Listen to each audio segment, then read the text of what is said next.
Mariing kinundina ni Cebu Governor-elect Pam Bariccuatro ang di umano'y tangkang paninira ni outgoing Governor Gwen Garcia sa pondo ng lalawigan, ilang linggo bago ang formal na pag-upo ng bagong administrasyon. Sa isang pahayag na ibinahagi sa kanyang opisyal na Facebook page, pinuligsa ni Bariccuatro ang Memorandum Number 36/2025 na inilabas ng kasalukuyang gobernador.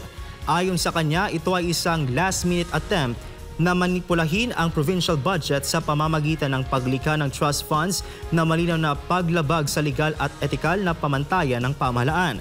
Gate pa ni Bariccuatro, isa itong abuse of power na layong pahinain ang kapasidad ng bagong administrasyon na makapagsilbi sa taong bayan. Pinaalalahanan din niya ang mga opisyal na manatiling tapat sa serbisyo publiko at iwasan ang pansariling interes.